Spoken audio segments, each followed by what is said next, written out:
Assalamualaikum warahmatullahi wabarakatuh. Salam dan bahagia. Bagaimana kabar Bapak Ibu guru semuanya? Semoga sehat dan bahagia. Perkenalkan, nama saya Arif Mafatia Karim dari SMK Al-Kafah Kepanjen. Berikut adalah hasil praktek baik dari SMK kami. Bapak guru hebat. Berikut adalah pemaparan praktek baik kami dengan tema berdiferensiasi pada pembelajaran di SMK.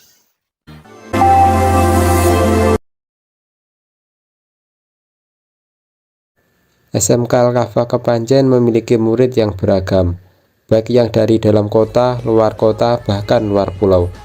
Input murid dari berbagai kondisi sosial dan ekonomi, serta keberagaman gaya belajar dan juga minat murid.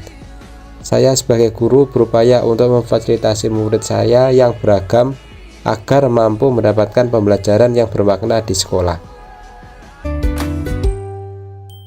Adapun tantangan pada pembelajaran berdiferensiasi diantaranya adalah kemampuan dan minat peserta didik di sekolah yang berbeda-beda. Seluruh peserta didik harus terlibat aktif dalam proses pembelajaran berdiferensiasi.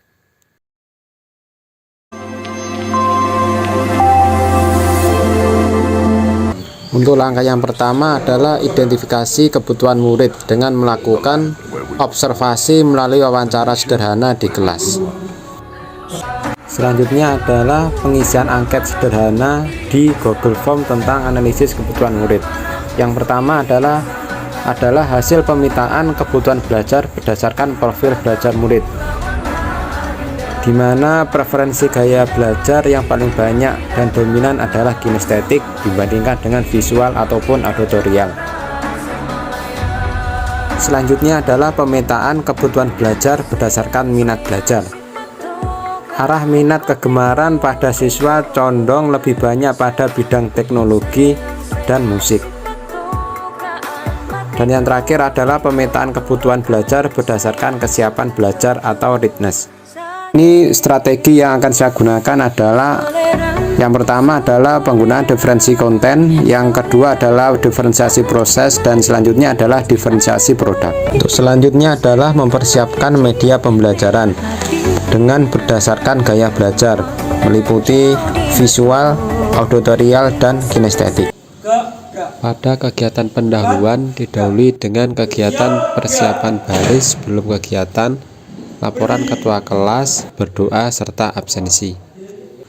Pada kegiatan selanjutnya diisi oleh apersepsi dengan mengkaitkan pembelajaran, kemudian kalimat pemantik, serta tujuan pembelajaran. Pada kegiatan inti dimulai dengan pembelajaran diferensiasi konten dengan menampilkan gambar pada PowerPoint, penampilan video, dan lain sebagainya.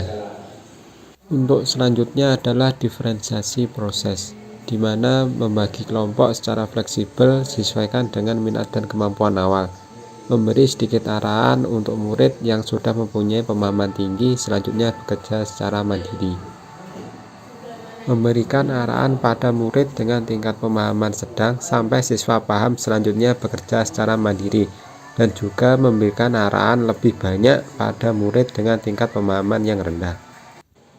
Tahap selanjutnya adalah diferensiasi produk, terdiri dari visual dengan pembuatan presentasi atau poster tentang proses bisnis. Yang kedua adalah auditorial dengan menyebutkan dan menjelaskan proses bisnis, serta yang ketiga adalah kinestetik dengan pembuatan video praktikum tentang proses bisnis bidang manufaktur. Dan pada akhir kegiatan seperti biasanya melakukan asesmen penilaian atau post-test, melakukan refleksi, apresiasi, dan motivasi, serta diakhiri dengan doa.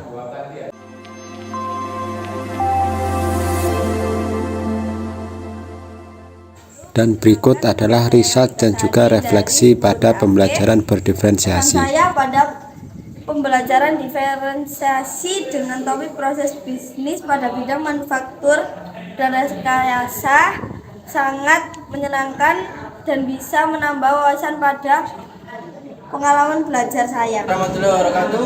Saya Gibran Akbar Romi dari kelas 10 Teknik Elektronika. Kesan saya pada pembelajaran diferensiasi dengan topik proses bisnis pada bidang manufaktur dan rekayasa sangat bermanfaat bagi siswa dari SMK Al-Kafa. Perkenalkan, nama saya Naila Fania Abriandasari. Saya mengajar di SMK Industri Al-Kafa Kepanjen dengan mata pelajaran Bahasa Indonesia. Metode belajar berdiferensiasi sangat bagus diterapkan di pembelajaran karena sesuai dengan kurikulum Merdeka Belajar yang berpusat pada siswa. Dampak dari pembelajaran berdiferensiasi kelas menjadi menyenangkan. Murid lebih antusias dalam menyelesaikan tugas dalam kelompok. Murid pun menyampaikan hasil belajar dengan gaya dan minat mereka. Hasilnya pun efektif, karena murid belajar dengan sesuatu yang menurut mereka asik dan pemahaman materi murid lebih mendalam. Adapun faktor keberhasilannya adalah semua murid ikut berperan serta dalam pembelajaran dan mendapatkan proses pembelajaran yang bermakna. Pembelajaran inti dari keseluruhan proses ini adalah bahwa setiap murid adalah istimewa dengan potensi dan gaya mereka. Jika guru mampu memfasilitasi perbedaan murid, maka tidak ada pelabelan murid yang pintar dan juga bodoh. Setiap murid adalah istimewa dengan keunikan masing-masing. Guru berupaya untuk memfasilitasi pembelajaran untuk memenuhi kebutuhan belajar semua murid. Pembelajaran berdiferensiasi berorientasi pada pembelajaran yang berpihak kepada murid.